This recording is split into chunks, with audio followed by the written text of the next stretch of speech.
Chelsea fans, welcome back to Talking Chelsea. Welcome back to your Chelsea news. We have an update regarding Reece James' fitness ahead of the Club World Cup semi-final. Noni Madueke has agreed personal terms with Arsenal. We also have updates regarding João Félix, Mohammed Kudus, Christopher Nkunku, and Chelsea are interested in Ethan Nwaneri. Now, of course, I'll be giving my own thoughts and opinions on everything that's been reported, but more importantly, I want to know what you guys think down below in the comments. And before we get into the video, make sure you leave a like and subscribe if you are a Chelsea fan who enjoys Chelsea content. We're on the road to 10k by the end of 2025. Abola PT has reported that Benfica would be willing to make a considerable financial effort to make the transfer by submitting a €30 million offer to Chelsea for Joao Felix. However, the player's salary remains the big problem, as they have a €4 million a year as a salary ceiling. Fabrizio Romano has reported what CM Journal has said, and it says Joao Felix has opened the doors to Benfica return. Seeing Bruno Lage, the coach, who I know was important for my career, earns points in my decision over the future, and I see with good eyes returning to Benfica. And it is maybe where I am most inclined.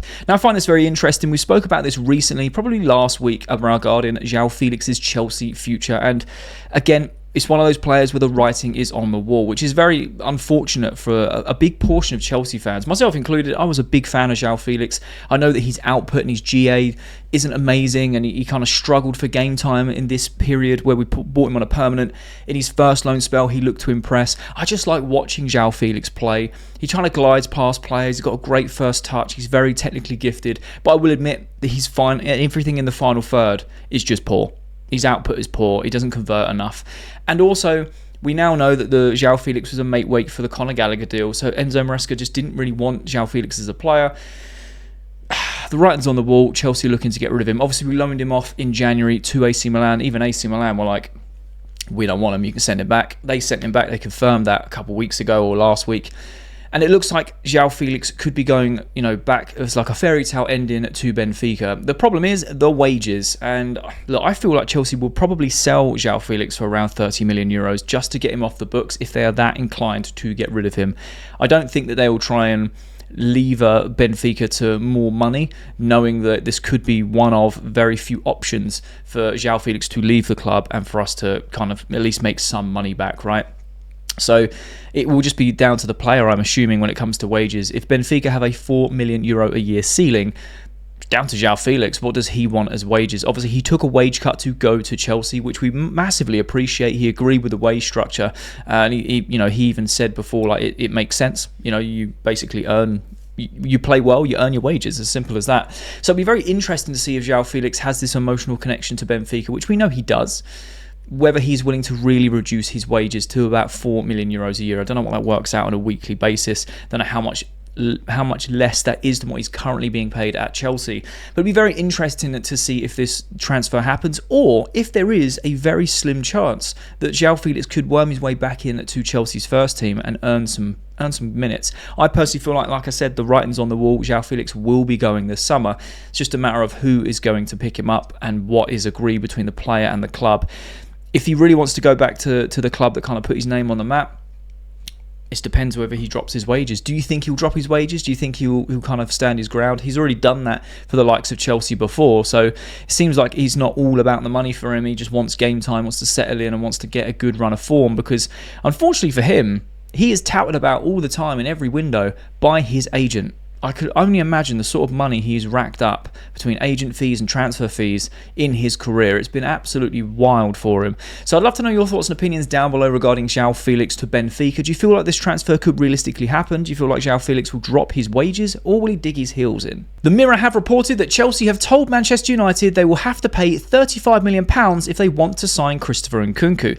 Now, of course, this is paper talk, so it may be, take it with a pinch of salt, but I still like reacting to the headlines with you guys, and I think this is very interesting in terms of Christopher Nkunku, because we're in a bit of a strange position where Nkunku's playing very well in the Club World Cup, based on his previous appearances and performances across the season. It really looks like he's got this revigorated sort of drive and motivation, whether it's because he's in the shop window and he wants to try and get that move, and he knows the only way to do that is to impress, so then Chelsea get a bigger transfer fee, I don't know, or whether it's because he's just really buying into Enzo Maresca's system, he's getting his confidence back, he's settling into the team, and he knows he's got his opportunities in certain positions. Again, who knows? We'd love to know your thoughts and opinions down below regarding that specifically. But £35 million I feel is actually pretty reasonable. Now, it does seem relatively low for a player of Christopher Nkunku's quality, but he's had a lot of injuries in Chelsea's shirt. He's been with us, like 3 years now. I think we bought him for around 45, 50 million. Might be a little bit more. I don't think it's any more than 55 million. I think is around that region. So to lose 20 million or, maybe the amortization of it across his contract, maybe 35 million, Chelsea are just happy with that. Maybe like, you give us 35 mil, he can go. We can get him off the wage bill. He's on 185 grand a week. That reduces massively, and then we can pay another player less wages. And again, we can continue to drop that wage bill.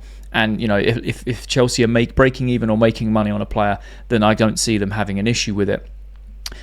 The only concern I have is selling him to Manchester United. And I spoke about this before. I don't feel threatened by it.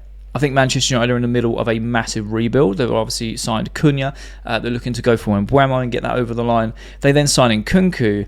That becomes a very, very frightening attack that they've got. And there's been a lot of memes around Cunha and Mbeumo and things like that going to United. Mate, honestly, I think if Amorim gets the signings that he wants this summer, and they do clear out a lot of players who are like the deadwood for that, from all that mix and match of all the systems from all the managers in previous seasons, and they get a good sort of foundation, I think Manchester United could do some serious damage next season. I don't think it's going to be an instant impact, instant success, but it'll be a massive improvement on where they finished this season. So, I don't know. I think Nkunku would do very well in an Amorim system. I think Nkunku would do well in a Manchester United shirt. I just have one of those funny feelings. He could be one of those players that we sell, and he just does very well against us and very well in general. And we kind of look back and go, why didn't it work for Chelsea? Or it could just not work, and it could be another Mason Mount, and we just got the money, money for Nkunku, and go, thanks for that. Have fun with Nkunku, see what happens. But I would like to keep Nkunku because I've said to you guys before, I really like Nkunku. I think he's a great player. He's one of my favourite players in European football at Leipzig. And then when we bought him, I was like, this is amazing. And it's just not gone well for him. But you see glimmers of what he can do. And like I said, in the Club World Cup, he's been playing very well comparatively to what he's been doing in the season. So, I don't know. I'm kind of on the fence with it. At the same time, I knew the writing's on the wall. Nkunku has been forcing a leave since January, wants to go. It just seems like his mindset has shifted in the last month or so, and I don't know, it's giving me mixed signals. But I would love to know your thoughts and opinions down below regarding Christopher Nkunku to Manchester United, and do you think £35 million is enough for Christopher Nkunku, or would you expect more money? David Ornstein has reported that Spurs have a £50 million bid turned down for Kudus. Kudus is prioritising Spurs if he leaves. Kudus remains on Chelsea's radar after stalling on completing a deal to bring him to Stamford Bridge from Ajax in 2023. David Ornstein goes on to report that Kudus is prioritising Spurs if he leaves West Ham, and personal terms are not expected to be an issue. The Guardian have also reported that West Ham expect Chelsea will make a new offer for Mohammed Kudus if Madueke is sold. West Ham do not want to sell Kudus to Tottenham, but are prepared to do a deal with Chelsea. They then go on to say the club will look for a sizable fee if they are to sell Madueke. Chelsea will point to West Ham looking for at least 60 million for Kudus, and Nottingham Forest seeking for more than 50 million pounds for Anthony Elanga. Again, I feel like this is going to be a story that goes across a lot of the summer transfer window, and I feel like this is a domino effect for a few clubs. It's one of those, if one card falls, the rest fall as well, like a house of cards situation. I don't know what analogy makes sense the most out of those, the dominoes and the house of cards. But regardless of that, we know that Madueke and Arsenal is an ongoing thing. We're going to speak about that in just a second. When it comes to Chelsea and Mohammed Kudus, we didn't secure him in 2023 from Ajax. Whether it was Chelsea stalling the deal or Kudus not wanting to, refusing the move and going to West Ham, Chelsea then saw him cook at West Ham, and we've seen how good he is as a player in the Premier League. We spoke about him a lot on this channel in the last week or so. I think he's a big needle mover in terms of that right-hand side for Chelsea. And that's personally, we'd love to know your thoughts down below regarding Kudus being an improvement. And I think Chelsea have got a point here. If Arsenal do want to come in and buy Noni Madueke, Chelsea are going to ask for a good 55 million, considering West Ham want 60 million for Kudus, and Nottingham Forest want 50 million plus for Elanga. Will Arsenal be willing to pay the price? That is my question. Because I feel like if that happens, then Chelsea can then go and get Kudus.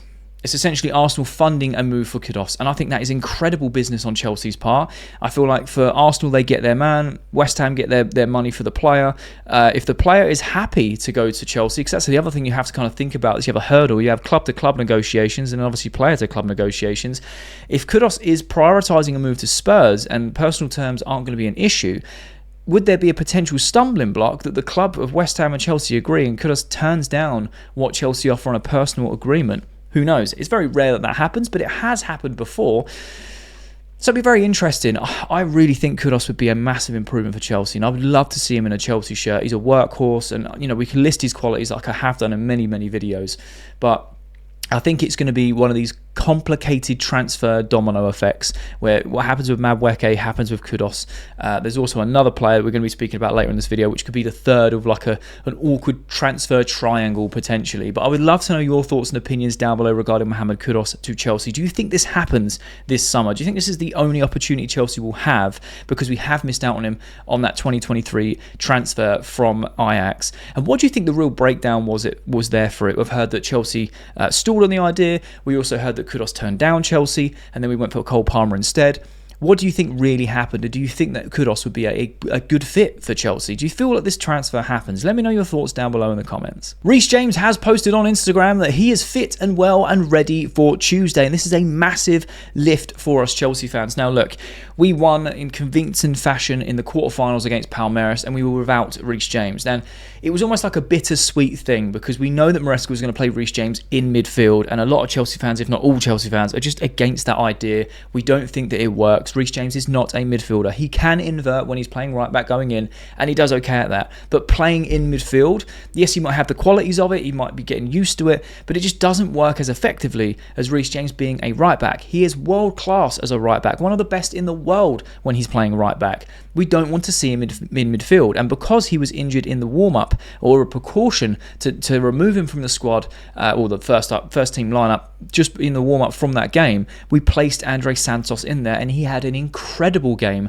replacing Caicedo. And let's not forget how good Santos's performance was. So it was bittersweet in that sense, right? But having Reece James fit and raring to go, and knowing that 1, the injury isn't as serious is amazing news. 2, knowing it's precautionary and it was just kind of routine to protect him is amazing. 3, that he's ready to go for the semis means that we have a very strong option to play him right back rather than in midfield because we have Caicedo back, Reece James is back. It makes sense, right? We also have the likes of Santos and Enzo Fernandez and Asugo, who can play in that other role of partnering Caicedo. So there's no reason for Reece James to be played in midfield, which is very good news for us Chelsea fans. And I'm glad that Reece James is all fit and well, and he'll be raring to go for that semi-final. He turns into an absolute beast when Chelsea need to get a result. And as a captain, we've really seen him come out of his shell in this Enzo Maresca team. And as the season's gone on, you just look at the Conference League final and him and Enzo going at it in like a trying to raise each other's level way, right? We know that Reece James can be a bit introverted off of the pitch, but on the pitch he definitely isn't. And look, I'm hoping he comes raring to go. He's going to be hungry. He knows what it means to win things at Chelsea, and we're going to need it. Fluminense are not going to be a walk in the park. They're going to be a very tough team to beat, especially in the semi-finals of any competition.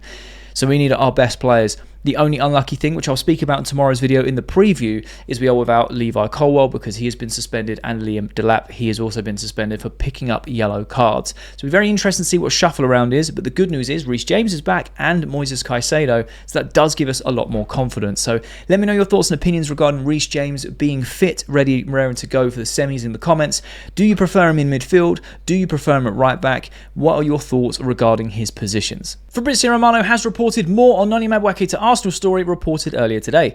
The agreement on personal terms is ready and done, with parties advancing on details this morning. Madueke said yes to Mikel Arteta's project. Club-to-club talks will start in the upcoming days. Sam J. Dean and Telly Football have reported that Chelsea are expecting to field offers of more than £50 million for Noni Madueke. It remains to be seen if Arsenal will be willing to do a deal at such a price. Now, yesterday we spoke about Noni Madueke. I had to edit some bits into the video because as I was editing, some breaking news about the personal terms was reported, so I kind of added that in. So we knew that Noni Madueke was open to discussing it. It's now been finalised. He is more than happy to move to Arsenal. Personal terms are not an issue. And like I said earlier in the video with Mohammed Kudus, and the last part of this video with a new player, Ethan Nwaneri, which we'll speak about in depth, it's going to be some weird transfer triangle or domino effect where we need Arsenal to buy Noni Madueke for around £50 million. That's what we're going to be asking for. Chelsea are looking at the likes of West Ham for Kudus and Nottingham Forest with Alanga saying, well, they want 50 million, 60 million respectively. Chelsea are going to go, well, we want 50 million at least for Noni Madueke. Are Arsenal willing to pay that price? Because realistically, and again, I'm not an Arsenal fan, I don't know the economics of their squad right now, but if they're looking from the outside in, he's not going to start over Saka. He's going to be a backup to Saka on that right-hand side. I think he would start on that left-hand side over someone like Martinelli, because we know that Madueke can play both sides. I don't think Arsenal are going to spend 50 million to play Madueke on the left wing. I don't see that happening. However, they're also linked with Rodrigo, and they're also linked with other strikers and other wingers, right? So I feel like if this deal happens, Madueke is still going to be a backup to either side if Arsenal get secure the signings that they want this summer. So, look, Madueke is open to the move. I said that the writing's on the wall. I feel like this deal is going to happen within the next week or so. It's almost inevitable at this point. It's very rare that a player accepts personal terms from another club and then they don't end up moving. It has happened, obviously, but it's very rare that happens. Now, obviously, we've got the semi-finals of the Club World Cup coming up. I feel like Noni Madueke is still going to play a big part in Chelsea's route to the final, or potentially winning this competition. But the fact that this is going on while we're in the Club World Cup means he's kind of got his thoughts elsewhere as well as where he's at. So, look, I don't know, it's a lot of agencies. They're talking between clubs and they're offering up players. But I feel like this deal is going to happen, and I feel like this deal happening then allows Chelsea to go buy Kudus, and then obviously we're going to speak about Ethan Nwaneri next, and Chelsea being interested and things like that. We're going to go into the details, but I feel like Noni Madueke will be an Arsenal player this summer if things carry on the way they are. So again, I'd love to know your thoughts and opinions. Do you agree with Chelsea asking for at least 50 million for Noni Madueke? Do you feel like this deal is going to happen within the next week or across the summer transfer window? And what are your thoughts on Noni Madueke agreeing personal terms with Arsenal so soon? Alex Crook has reported the Ethan Nwaneri situation is one to watch over the coming weeks, told he is reluctant to sign a new deal at Arsenal without being guaranteed regular playing time. All of the big clubs in Europe are on alert. Fabrizio Romano has reported that Chelsea have told Arsenal and people close to Nwaneri that if they have problems with the contract, they would be ready to attack the situation. It's going to be down at Nwaneri's game time, position, etc. I find this very, very interesting and also a little exciting. The head loss from Arsenal fans if Chelsea sold Arsenal Noni Madueke and then we go purchase Ethan Nwaneri, because what a talent and what a player, by the way. Unreal player. I would love to see him go to Chelsea, because it would be incredible. It would be incredible, not only for the online fans of the head loss, because that would be generational, but as a player, he's a fantastic player. My only concern with this is, one, the pricing. And two, if Nwaneri's reluctant to sign an extension or a new deal at Arsenal because of game time, because of position, I don't think Chelsea will guarantee him game time or guarantee him a position based on the negotiations with other players. If you've got someone like Petrovic who goes to Strasbourg for a development season, becomes their player of the season, makes leaps and bounds and improvements, comes back and says, I want to be number one because I feel like I've earned it, and Chelsea go, we can't guarantee that, you have to fight for your place. For me, that's one of the most cut and dry situations we have with the likes of Sanchez and Jorgensen, and the goalkeeping situation. I know it's different position, different players, but I'm using it as an example to highlight this. Chelsea were like, no, you've got to fight for your place, which I think Chelsea were in their right to do so, right? And that's why Petrovic is available to leave for £25 million, because he's like, all right, cool, I'll access my options. I don't think Chelsea are going to guarantee game time or position for Nwaneri on the same principle. They'll say, hey, look, we might be able to offer you more money. We might be able to offer you or sell you on the Maresca project. I think he would get a lot of game time. I think he's a fantastic player who's still at a very high level, but still developing on his game. I don't know what position he would play regularly in a Maresca system, because he likes that front four to be very fluid, But I don't feel like Chelsea are going to guarantee him game time. That's where I think the stumbling block's going to be. If Nwaneri's not going to sign the extension because of guaranteed game time at Arsenal, why would he sign a contract with Chelsea who aren't going to guarantee him game time? And if they do guarantee him game time, kind of sets a false precedent on what they're saying to the rest of the squad, where you have to fight for your place. We have a couple of players that are untouchable, right? Caicedo, Cucurella, Cole Palmer, probably Enzo Fernandez is one of those. The rest is like Reece James. The rest is kind of like, fight for your time, fight for your... And even those players still have to do that. If they don't turn up, they don't play. It's as simple as that. So this is very interesting to me. I think for the internet side of things and the memes and stuff, it would be generational head loss for Arsenal fans if Chelsea sell them Noni Madueke and then buy Nwaneri. I think it'd be amazing to witness. But even on the player side, I think he's a fantastic player. And I would love to know your thoughts and opinions down below. So this is the situation. If Chelsea sell Noni Madueke, they basically, to Arsenal basically fund a move for Chelsea to go secure Kudus, right? Because it's going to be similar money, give or take 5, potentially 10 million, yeah? Or do Chelsea take that money and then go sign Nwaneri? because I can't imagine that the money that Arsenal want for Nwaneri will be anywhere near the same amount of money that they want for Noni Madueke. It was also reported yesterday that these are separate deals. So it's, Madueke to Arsenal is one deal. Nwaneri to Chelsea is a potential second deal, completely separate. So no swaps or anything like that. No helping PSR or anything and that type of thing. So it's a separate deal. A lot of clubs on Europe on alert because he hasn't extended his contract with Arsenal. So what do you think Chelsea should do in that situation? Would you sell Noni and go for Kudus? Because I think that's a massive upgrade for someone who's Prem proven and we know what qualities he has as a player. Or do they sell Noni Madueke and go for Nwaneri? I'm very curious to know your thoughts down below in the comments. Me personally, I would still go for Kudus. I think he is a massive upgrade on that right and he's almost ready to play. Nwaneri is fantastic, don't get me wrong, and he's got such a high ceiling and he can develop into an unbelievable player. He's already a very high standard. But based on the fact that he wants guaranteed game time, and I don't think Chelsea could offer that to him, or I don't see them doing that, it just leaves it up for debate. So let me know your thoughts and opinions down below. And that's the latest Chelsea news. Let me know your thoughts and opinions on everything that's been reported down below in the comment section. I love having a conversation with you guys. And if you have watched this video all the way to the end, firstly, you're a real one. And I mean that, you're a real one. But secondly, there'll be a thumbnail appears on the screen. So if you are a Chelsea fan who enjoys Chelsea content, make sure you click that thumbnail because you'll enjoy that video too.